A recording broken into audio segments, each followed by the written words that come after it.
Olá, as boas-vindas a você. Este é o podcast Radar Direitos Humanos, um podcast do Departamento de Advocacy da Diocese Anglicana de Brasília, Igreja Episcopal Anglicana do Brasil. Olá pessoal, me chamo Rodrigues Piuca, sou clérigo da Diocese Anglicana de Brasília e falo em nome do Departamento de Advocacy da nossa Diocese. Dou as boas-vindas a todas e a todos vocês para o nosso episódio do podcast Radar Direitos Humanos, onde teremos a oportunidade de aprender um pouco mais e de conversar a respeito das relações entre a nossa Igreja Episcopal Anglicana do Brasil e os direitos humanos. E hoje nós vamos conversar com a professora Enea de Stutz Almeida, que é doutora em Direito e professora da Faculdade de Direito da Universidade de Brasília.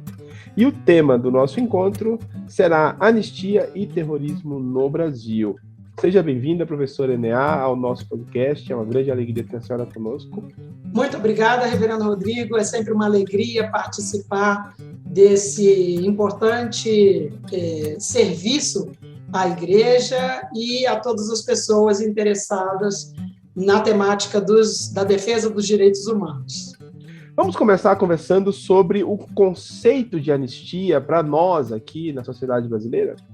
A ideia de anistia política é um conceito já bastante antigo no Brasil e no mundo, e sempre acontece a partir de alguma crise política, de alguma situação política tumultuada, vamos dizer assim. Então, o que significa a palavra anistia? A palavra anistia significa esquecimento, apagamento. No caso da anistia política, a gente tem anistias de vários tipos, e as pessoas devem até se lembrar eventualmente de anistias fiscais, por exemplo, né? Anistias de algum tipo de tributo, algum tipo de imposto. Então, de vez em quando, as prefeituras fazem, por exemplo, anistia do IPTU.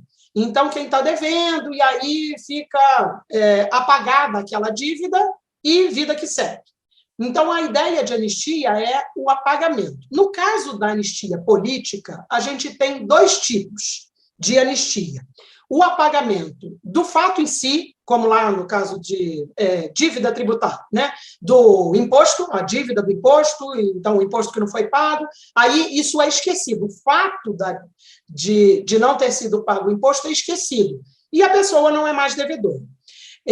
Então, no caso da anistia política, o fato, a transgressão da lei, o fato em si é apagado. Essa é uma possibilidade, seria uma anistia mais ampla de esquecimento do fato. A outra hipótese é esquecimento, é uma anistia política menor, digamos assim, que seria uma anistia da condenação. Aí, nesse caso, precisaria haver um processo judicial ou administrativo e algum tipo de condenação, né? E essa condenação é que seria apagada, a punição seria apagada, mas o fato permaneceria na memória. Por que eu estou fazendo essa diferença? Porque a gente teve, ao longo da história republicana no Brasil, vários momentos de anistia política. Eu vou me concentrar aqui nessa conversa em apenas dois momentos. O último momento que a gente teve uma lei de anistia política, que foi em 1979, e o movimento sem anistia que está acontecendo agora. Lá em 79, a gente vivia sob uma ditadura. E foi promulgada uma lei, a lei número 6.683, de 28 de agosto de 79, promulgando, né, estabelecendo a anistia política. Aquela anistia foi uma anistia só das condenações. Então, quem estava preso pôde ser libertado, os presos políticos, né, foram libertados. Quem estava exilado, e nós temos vários exemplos de vários irmãos, alguns pastores, enfim, que viviam na época fora do Brasil, exilados ou banidos por conta de prisões que tinham sido feitas e condenações na justiça militar na época, né? Puderam voltar ao Brasil, e, enfim, várias outras situações foram solucionadas, ou pelo menos foram anistiadas essas condenações. Essas condenações foram apagadas. O fato em si da pessoa ter sido mandada para fora do Brasil, ter sido presa, ter perdido o emprego, esses fatos, eles permaneceram, não foram apagados. Tanto que foi possível na época, e tem sido possível desde 1979, pensar em reparações. Então, foi possível, por exemplo, algumas pessoas serem reintegradas ao seu trabalho, tem sido possível indenizar essas pessoas pela perseguição política que sofreram, e por aí vai. Essa foi a anistia política lá de 79. Existe, inclusive, foi criada por lei, em 2002, uma comissão de anistia nacional, da qual eu tive a honra de fazer parte por alguns anos, justamente para apreciar esses pedidos de declaração de anistia política no nosso país. Muito bem. O que está acontecendo agora? Houve, já desde o dia 12 de dezembro, na verdade, uma série de atos muito graves, especialmente aqui em Brasília, de barbárie, de vandalismo e até de tentativa de golpe de Estado, de tomada do poder por meio violento, né, de derrubada do Estado democrático de direito. E aí tem havido algumas pessoas propondo uma pacificação, um diálogo. Então, vamos esquecer tudo isso que aconteceu e vida que segue. E todo mundo na paz, daqui para frente. E, em paralelo, todo um clamor em diversas manifestações da sociedade brasileira com o slogan "sem anistia". O que é esse sem anistia que está sendo proposto, esse movimento? É que essas pessoas não fiquem impunes, não fique tudo por isso mesmo, não acabe em pizza, como a gente costuma dizer. Então, a palavra anistia até nem seria muito apropriada, mas acabou colando, né? Então o slogan ficou assim. E o que significa? Significa que essas pessoas têm que ser, esses fatos todos têm que ser investigados e apuradas as responsabilidades, né, de cada qual individualmente, porque a responsabilização, tanto civil quanto criminal, tem que ser individualizada, na medida da participação de cada pessoa, né? Então, que essas pessoas sejam responsabilizadas e verificada a ilegalidade daquela ação, isso seja punido, né? Da forma que a lei prevê, com todas as garantias legais de ampla defesa, de contraditório, etc., judicialmente conduzida pelo Poder Judiciário, da forma prescrita na lei, sem nenhuma retirada de garantia constitucional, né? Mas que haja a responsabilização. Por quê? Até por uma questão pedagógica, para que não haja um incentivo de não gostei dessa decisão do governo. Pode, eventualmente, até isso se multiplicar para uma localidade de uma prefeitura. Não gostei dessa decisão do prefeito de, sei lá, trocar o nome da rua. Vou lá e bato nele e quebra a prefeitura. Isso é totalmente fora de propósito, né? Significa um lugar sem lei. Então, não pode ser assim. E a legislação toda no Brasil prevê responsabilização para esses atos de barbárie, de vandalismo e de tentativa de golpe de Estado, que foi o que aconteceu no domingo, dia 8 de janeiro. Né? Já tinha havido uma espécie de ensaio no dia 12 de dezembro, que foi o dia da diplomação do presidente Lula perante o Tribunal Superior Eleitoral, o TSE. À noite, foi de tarde, né, no início da tarde, e à noite queimaram ônibus, incendiaram carros de pessoas assim que não tinham nada a ver com coisa nenhuma, simplesmente estavam estacionados no lugar onde as pessoas resolveram fazer aqueles atos de barbárie pura, com uma desculpa esfarrapada de que estavam querendo pegar alguém que tinha sido preso ilegalmente, e tudo mentira, mas com a intenção clara de criar tumulto, criar o caos. E, na ocasião, a polícia aqui do Distrito Federal ficou simplesmente observando, não fez nada. Né? Então, foi o ensaio, o teste para essa coisa absurda, completamente assim, estarrecedora, que aconteceu no domingo, dia 8, com a invasão das sedes dos 3 poderes da República, né, o Executivo, o Legislativo e o Judiciário, na Praça dos 3 Poderes. Professora, como tu mencionaste o episódio de grave violência contra as instituições democráticas ocorridos em 8 de janeiro de 2023 aqui na Esplanada dos Ministérios, poderíamos conversar um pouco sobre a possibilidade do uso do termo anistia para esses fatos acontecidos em 8 de janeiro? Então, totalmente, na minha perspectiva, totalmente irresponsável, eu diria, pensar em anistiar esses terroristas. E aqui eu vou usar a palavra terroristas. Na verdade, a gente não consegue, talvez não consiga, enquadrar juridicamente como terrorismo esses atos praticados no dia 8, em termos de enquadramento no processo penal, no processo criminal, por razões técnicas da nossa legislação.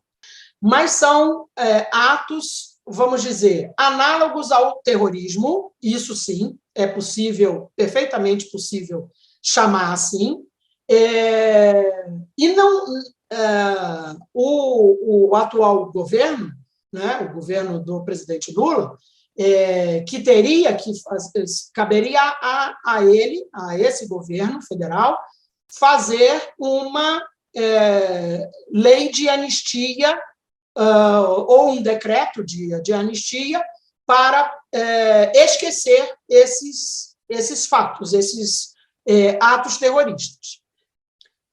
E, portanto, deixar impunes, deixar sem qualquer tipo de punição, de responsabilização, essas pessoas que praticaram esses atos de barbárie, de vandalismo, né, e de terrorismo, análogos ao terrorismo. Esses golpistas. No meu ponto de vista, seria uma irresponsabilidade do governo federal fazer essa anistia. Por quê? Porque estaria mandando um recado que tudo bem você fazer um golpe, tudo bem você planejar golpe, tudo bem você executar esses atos de total barbárie, de destruição. Porque a gente tem que entender que há, vez por outra, a tentativa de dizer, de argumentar que esses manifestantes, e eu coloco manifestantes aí entre aspas, estão simplesmente exteriorizando a sua insatisfação, o seu sentimento de injustiça com o resultado eleitoral. E aí estão externando dentro da sua liberdade de expressão. Enquanto a pessoa diz alguma coisa, sem que essas palavras tenham qualquer consequência fática, né, no mundo concreto, na vida real, Ok, é uma manifestação. Então, se alguém diz, não gostei do resultado, inclusive publica em redes sociais, não gostei do resultado eleitoral e gostaria que o resultado eleitoral tivesse sido outro. Até aí, não tem problema nenhum. Se as pessoas se reúnem para, num espaço qualquer, público, pode até ser na esplanada dos ministérios, ou na Praça dos Três Poderes, e levantam cartazes dizendo, sei lá, fora Lula, ou qualquer coisa que valha, não tem problema nenhum também. Isso é liberdade de expressão. Agora, eu querer derrubar o governo, acabar com o governo, que acabou de começar, né? Iniciou no dia 1º de janeiro. Nós ainda estamos no mês de janeiro de 2023. Então, com menos de 10 dias de governo empossado, eu quero terminar com esse governo. Simplesmente porque eu não gosto desse governo, e aí eu quero fazer isso usando a força física, quebrando, depredando patrimônio público e, se bobear, se as pessoas, as autoridades estiverem na minha frente, eventualmente até matando essas pessoas, isso é inadmissível. Isso não tem a menor possibilidade disso acontecer. E isso nunca tinha acontecido no Brasil. Nunca. Nunca. Nem quando a gente teve, já foram alguns episódios de golpe de Estado no Brasil, ao longo da nossa história, nós já tivemos essas situações, nunca aconteceu esse tipo de violência.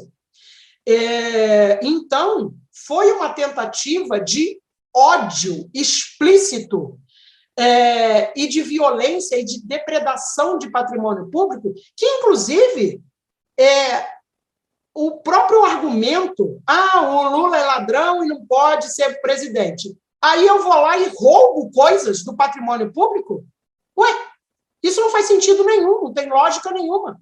Eu estou questionando que o presidente da República é ladrão, e aí eu me comporto como ladra, vou lá, roubo coisas, destruo o patrimônio público cujo reparo, cuja restauração, cuja recomposição vai sair dos bolsos dos contribuintes. Então, nós vamos pagar essa conta milionária porque meia dúzia de vândalos, de criminosos, de terroristas resolveram se insurgir e tomar o poder à força. Isso está fora da legalidade, é contra o nosso ordenamento legal, são atos de violência que não podem acontecer, e qualquer hipótese de perdão a essas pessoas, que seria a anistia, né, é irresponsável por parte do governo federal, e os sinais que têm sido dados são de investigação, de identificação dos responsáveis, inclusive de quem financiou, de quem não estava presencialmente em Brasília, depredando o patrimônio público e destruindo coisas, e atos assim de muita ignorância e muita barbárie, como, por exemplo, um homem que defecou numa mesa e ainda tirou foto e publicou isso em rede social. Quer dizer, é um senso de impunidade dessas pessoas, de ter orgulho de ter depredado o patrimônio público. É uma coisa, assim, inadmissível, é barbárie pura, é ódio explícito, e não tem nada de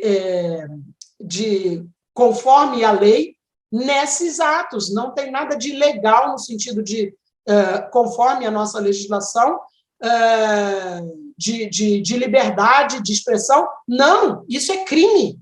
Todos esses atos são atos criminosos, inclusive de agressão a jornalistas, a policiais que tentaram, em vão, alguns poucos, deter aquela horda, né, aquela turba, aquela multidão enfurecida, sem sucesso, e o resultado a gente está aos poucos conhecendo, que estão sendo divulgados pela imprensa, dessa total destruição. Então, não pode ter anistia, não pode ter perdão, não pode ter impunidade para essas pessoas, não só as que estiveram presencialmente praticando essa violência toda, esse ódio todo, essa tentativa de golpe de Estado, como também quem planejou, como quem financiou, como quem idealizou. Então, toda essa rede, pelo que eu tenho lido na imprensa, está sendo investigada, está sendo descoberta, será, acredito eu, nos próximos dias, revelada. Já estão sendo colhidos os depoimentos, né, dos 1.000 e tantas pessoas que foram detidas. Algumas centenas já foram presas, né, enviadas para o presídio aqui em Brasília. E essas pessoas já têm dito, olha, eu vim para Brasília com tudo pago, e tinha alimentação, e tinha proteção, e tinha segurança, e tinha tudo que eu tinha que fazer dito para mim, e eu não sei quem foi a pessoa, mas foi em tal lugar, de tal origem e tal. Então, isso tudo a Polícia Federal, e junto com os outros órgãos de investigação, estão apurando esse período, né, da investigação.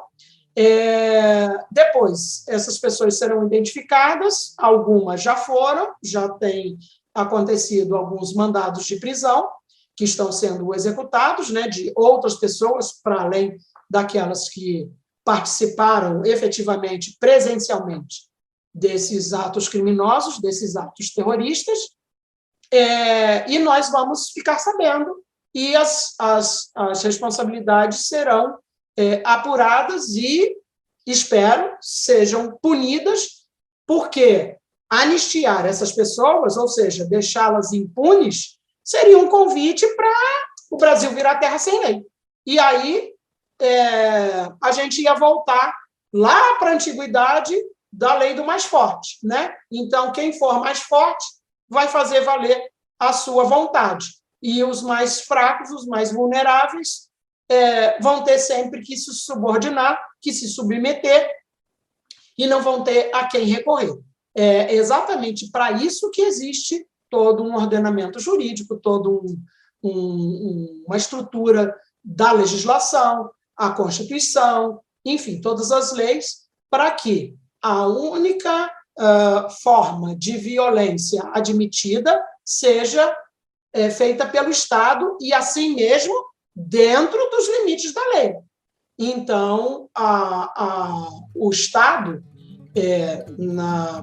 na figura da União, né, que seria o governo federal, ou dos estados ou dos municípios, detém o monopólio da violência. E, assim mesmo, não é violência assim, um policial pode chegar arrebentando porta e batendo em todo mundo. E isso também é contra a lei. É dentro dos limites legais. Então, tudo programado pela legislação para que não haja nenhum tipo de injustiça. Mas as pessoas privadas, né, as pessoas comuns, não podem fazer justiça pelas próprias mãos. Já tem alguns séculos que a humanidade chegou a esse consenso de que o resultado da violência da justiça pelas próprias mãos não dá um bom resultado. Então, é por isso que tudo tem que ser feito conforme a lei. E os atos praticados por essa multidão, por esse grupo de terroristas no domingo em Brasília, foram totalmente contra a lei e, portanto, não pode haver nenhum tipo de anistia para essas pessoas, nem para quem idealizou, nem para quem financiou, nem para quem participou de qualquer forma que tenha sido a sua participação. Acho que um elemento muito importante para essa reflexão sobre a responsabilização é exatamente a natureza das garantias e liberdades fundamentais e também o seu conteúdo. Temos percebido autoridades públicas, como, por exemplo, né, o atual ministro da Defesa do governo brasileiro, em que diz que a liberdade de expressão deve ser protegida e essas pessoas estão manifestando a sua insatisfação. Mas o conteúdo do direito fundamental à liberdade de expressão precisa ser explicitado e evidenciado, e esse conteúdo não abrange manifestações violentas, né? Não abrange a abolição, por exemplo, da liberdade de expressão de uma outra parcela da população que manifestou o seu desejo nas urnas. Eu acho que esse é um elemento muito importante nessa reflexão e esclarecer às pessoas, esclarecer aos indivíduos que a liberdade de expressão, neste exemplo que nós estamos tratando aqui, não contempla a possibilidade de manifestações violentas, da destruição do patrimônio e mesmo, né, do ataque a indivíduos, como nós vimos na mídia, pessoas profissionais da imprensa e profissionais da segurança pública, indivíduos que foram violentados em seus corpos, porque estavam ali trabalhando, exercendo o seu dever fundamental ao trabalho, não é mesmo? Exatamente.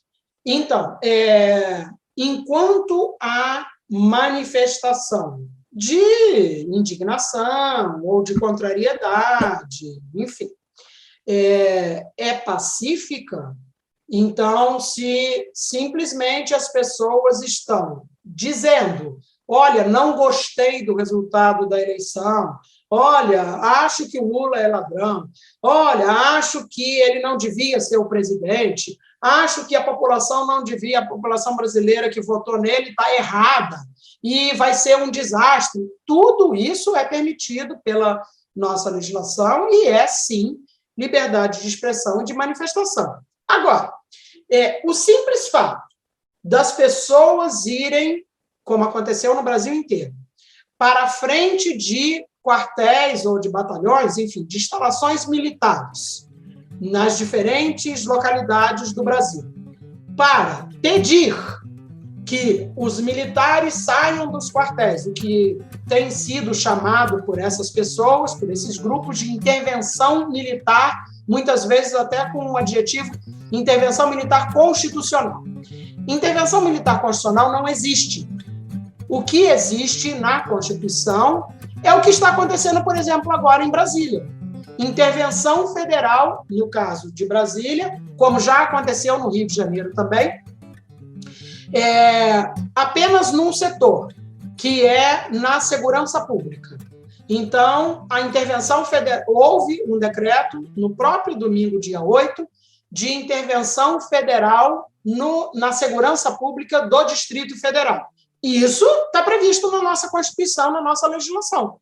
É isso que está previsto. Não está previsto um golpe de Estado. Por quê? Golpe de Estado significa que vai ser inaugurado um estado de exceção. Estado de exceção significa exceção à regra. Não tem essa história, essa frase, né? Toda regra tem uma exceção. Pois é, a regra nossa é o Estado democrático de direito. Essa é a nossa regra no Brasil, já desde a Constituição de 1988. Então, o que foge à regra é a exceção. Estado de exceção é ditadura, é a mesma coisa.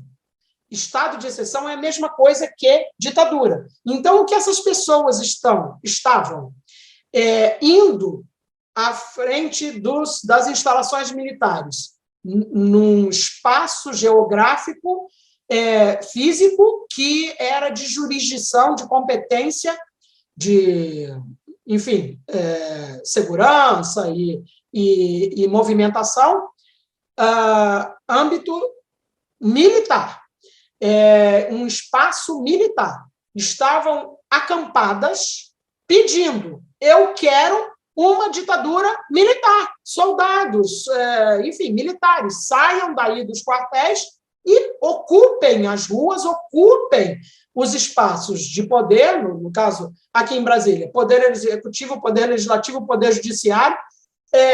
Se for preciso, matem presidente da República, ministros do Supremo, deputados e senadores, mas tomem o poder à força, com a força das armas, né, para derrubar esse governo. O nome disso é golpe de Estado. O nome disso é ditadura. O nome disso é estado de exceção. Então, esse simples pedido não é liberdade de expressão. O nome disso é crime. Tipificado, ou seja, estabelecido nas nossas leis brasileiras, na nossa legislação penal. O nome disso é crime. Então, essas pessoas que estavam acampadas pedindo intervenção dos militares para tomar o poder, para derrubar ministros do Supremo, para acabar com o Supremo, em alguns casos, né, o pedido era esse, acaba com o Supremo Tribunal Federal, destitui todos os ministros e coloca outros. Essas pessoas, por mais que estivessem sem algum ato de violência, de depredação naquele momento, esse tipo de manifestação, primeiro, não é uma manifestação, menos ainda é pacífica.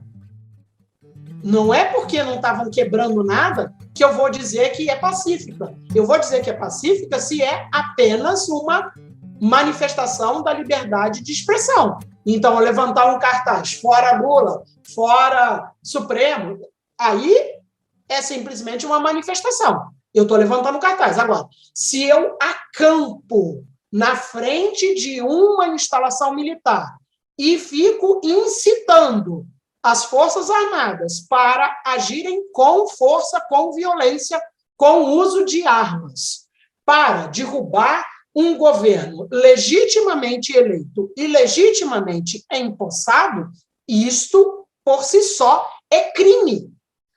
Piorou, e aí virou ato terrorista, quando essas mesmas pessoas começam a depredar o patrimônio público e invadir as sedes, né, o que aconteceu no domingo, dia 8 de janeiro, invadir as sedes dos 3 poderes aqui em Brasília, e mais, não parou por aí.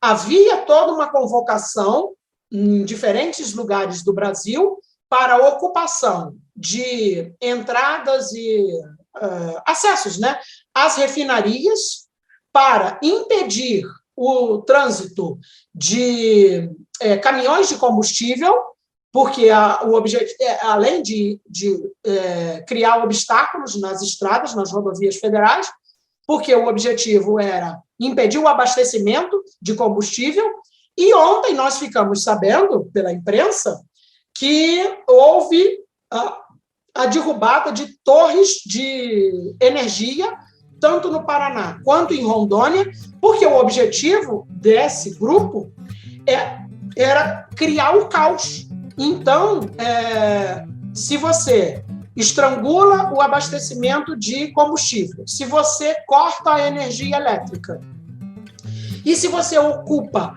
as sedes dos poderes, né, executivo, legislativo e judiciário, por meio de violência, porque a depredação foi só uma consequência da barbárie dessas pessoas, da expressão do ódio dessas pessoas.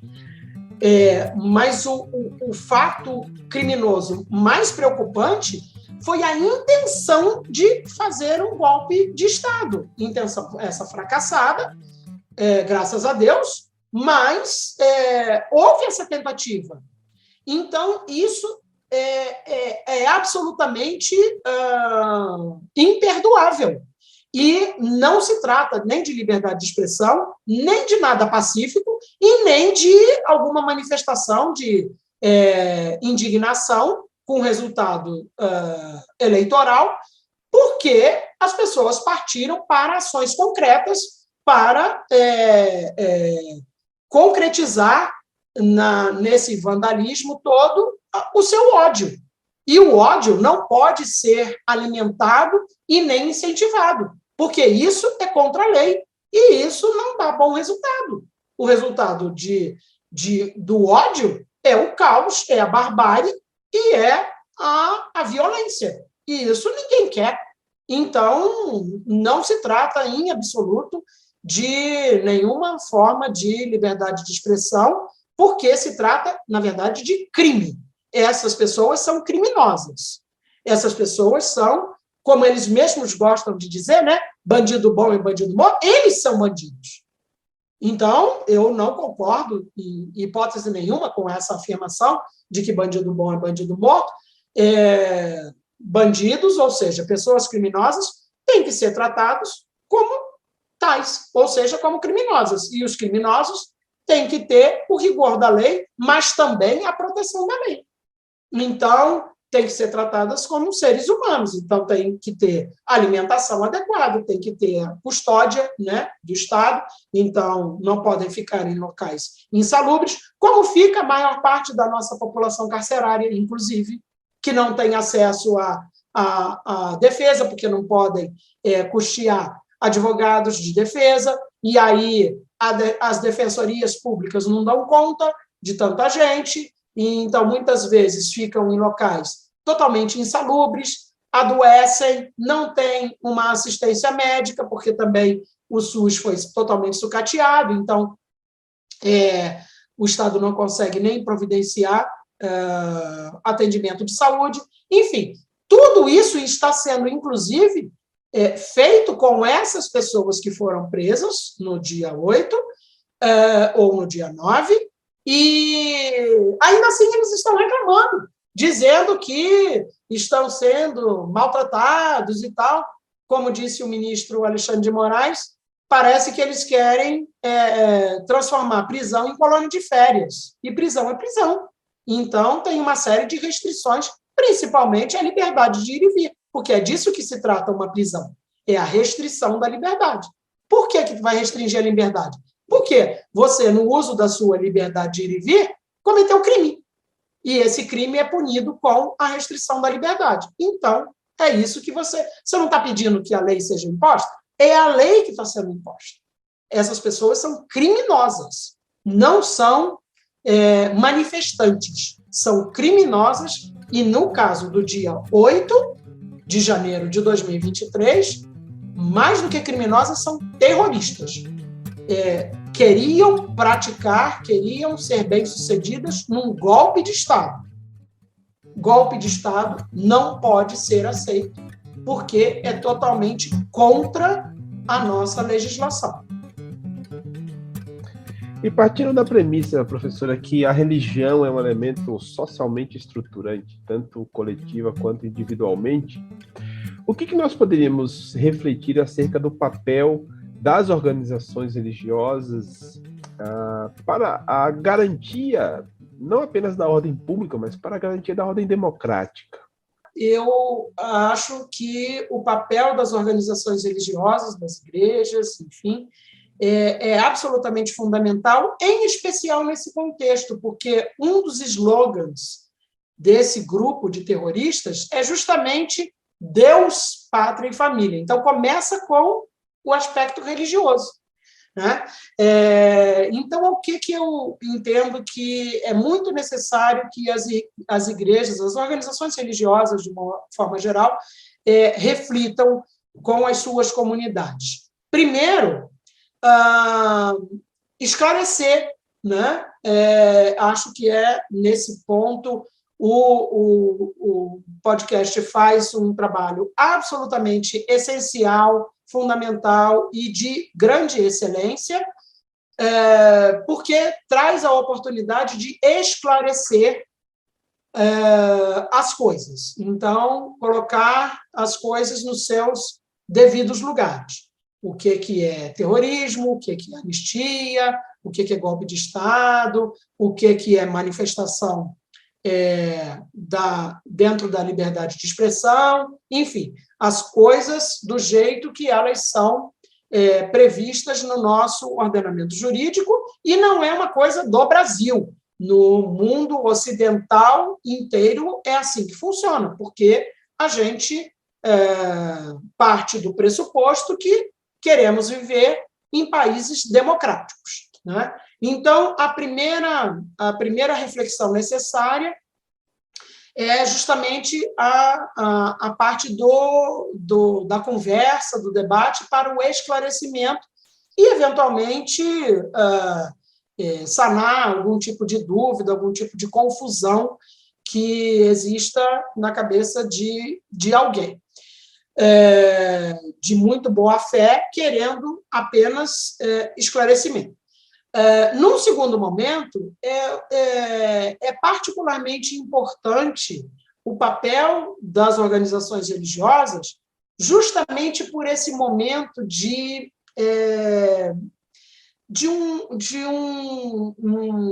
um extravasamento, de um ódio muito grande.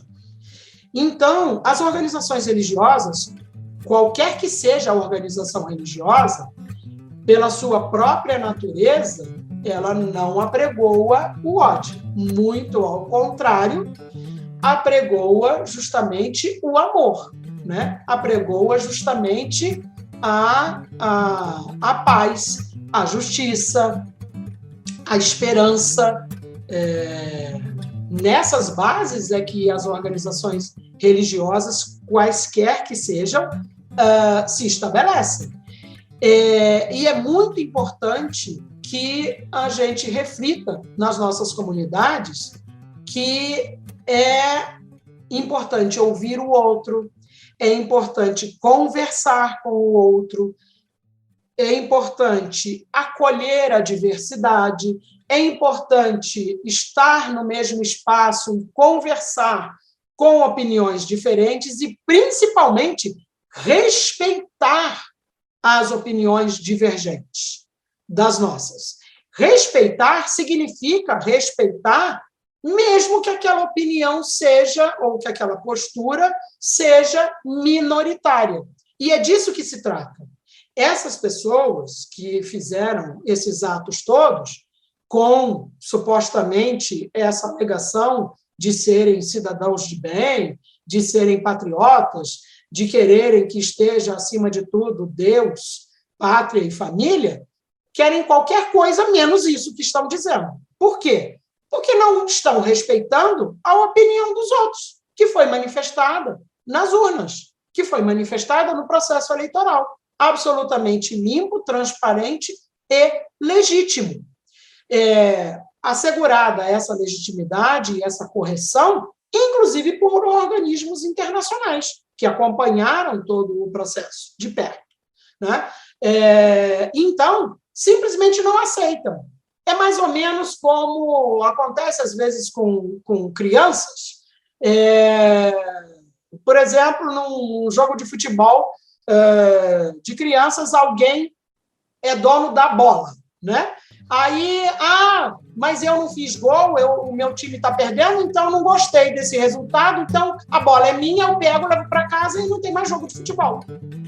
Com criança, a gente tem que educar a criança, né? Dizer, não é assim que funciona. Tem regra e não é porque a bola é sua, que você não gostou do resultado, você pega, leva para casa e acaba com a brincadeira, com o jogo de todo mundo. Não, você tem que aceitar a derrota e tentar de novo. Vamos fazer um outro jogo e aí, quem sabe, eu vou ter mais habilidade e melhores condições e vou ganhar o jogo. Jogos são assim, né? Eleições também. Algumas a gente perde, aliás, a maior parte a gente perde e, em alguns casos, a gente ganha. E quando a gente perde, a gente simplesmente reconhece a vitória do vencedor e parte para a próxima, né? Essa é a lógica toda que deve imperar na nossa vida, na sociedade. E aí as igrejas têm um papel, as organizações religiosas, melhor dizendo, têm um papel fundamental de demonstrar que a ética, né? Então, a ética do cuidado, a ética do amor é que tem que prevalecer, não o ódio. Não incitar o ódio. Por quê? O resultado do ódio é só violência. E violência não é uma coisa boa. Violência é uma coisa ruim. Então, é absolutamente fundamental que nas nossas comunidades a gente converse sobre isso, a gente reflita sobre isso, a gente traga dúvidas. Não, mas nessa situação ou naquela situação, como é que é interessante eu me comportar, ou o que significa isso, ou o que significa aquilo, e a gente conversar, Porque ter a ideia de que eu não posso me manifestar, eu não posso nem perguntar, é muito ruim, porque traz amargura, traz recalque. E o resultado do recalque é sempre violência. É mais ou menos como aquela situação que muita gente já deve ter experimentado, de você estar numa piscina com uma bola de plástico, ou qualquer objeto de plástico.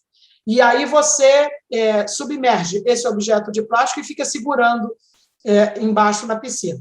Em algum momento, aquele objeto escapa da sua mão, o que acontece? Volta para a superfície com muita violência, com muita força, né? E isso costuma ser até uma brincadeira.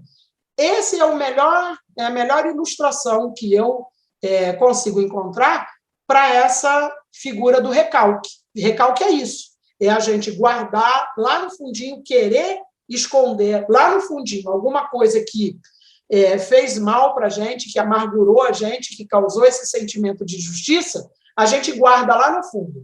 Em algum momento, a gente não vai conseguir segurar e isso vai voltar com muita violência.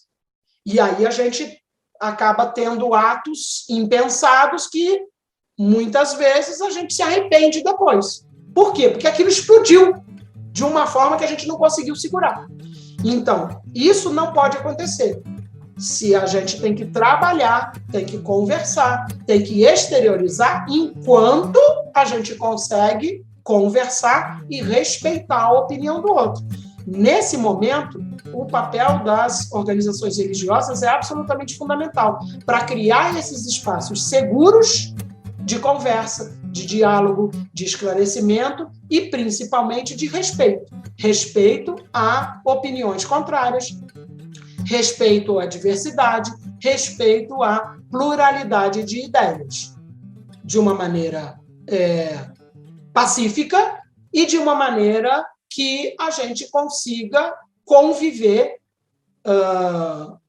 dentro do amor que apregoamos nas nossas igrejas com aquelas pessoas que convivem com a gente, mesmo que tenham visões de mundo e posturas que a gente não adota para a gente mesmo. Então, tudo bem. Cada qual dentro da sua individualidade, dentro da sua perspectiva, dentro da sua liberdade de ser quem é, mas respeitando os demais e respeitando principalmente as nossas leis. Então, sem cometer crime e sem apreciar aqueles que estão cometendo crime, né? Sem incitar o ódio. Eu acredito que as igrejas, as organizações religiosas, melhor dizendo, têm um papel absolutamente fundamental nesse momento que a gente está vivendo no Brasil, justamente para tentar diminuir essa fervura desse ódio todo que tem sido alimentado e incentivado nos últimos anos. A gente precisa começar a fazer um movimento contrário. E acho perfeitamente possível uma participação ativa das organizações religiosas nessa direção e muito necessária, na verdade. Professor Enéa, muitíssimo obrigado pelas tuas reflexões conosco sobre esse tema tão contemporâneo e também preocupante que vivemos na sociedade brasileira. Então, com este agradecimento, professora, em nome do podcast Radar Direitos Humanos da Diocese Anglicana de Brasília, eu te devolvo a palavra para tuas considerações finais. Eu que agradeço, reverendo Rodrigo, a oportunidade de trocar essas ideias aqui, de conversar. Estou sempre à disposição. Quero parabenizar mais uma vez o podcast pela iniciativa e só tenho a agradecer e espero que essas conversas, essas reflexões que eu trouxe aqui ajudem as nossas comunidades, os nossos ouvintes, né, a refletirem melhor e, enfim, é só com a conversa, com o diálogo e principalmente com o respeito e o amor ao próximo que a gente vai conseguir construir um Brasil mais justo, mais solidário, mais plural e mais amoroso, né? Que é o que eu espero que a gente consiga construir daqui para frente. Sem violência, sem ódio, e uma sociedade em paz. Agradeço imensamente, espero que tenham sido úteis as minhas reflexões aqui com vocês. Muito obrigada. Eu sou Rodrigo Spiuca, você ouviu o podcast Radar Direitos Humanos, produzido pela Diocese Anglicana de Brasília, e hoje eu conversei com a professora Enéa de Stutz Almeida sobre o tema anistia e terrorismo no Brasil. Fiquem em paz e nos encontramos no próximo episódio. E é isso por hoje, pessoal. Fiquemos na paz e até a semana que vem. Este foi o podcast Radar Direitos Humanos, da Diocese Anglicana de Brasília, Igreja Episcopal Anglicana do Brasil. Produção e apresentação, Reverendo Rodrigo Spiuca. Edição do Reverendo Isaías Torquato e direção-geral do Bispo Maurício Andrade. Se você quiser entrar em contato conosco, você pode nos encontrar pelas mídias sociais, no Spotify, no Google Podcast e no agregador de podcast de sua preferência. E pelo telefone 61 3443 4305 e pela hashtag Radar Direitos Humanos. Até o nosso próximo encontro.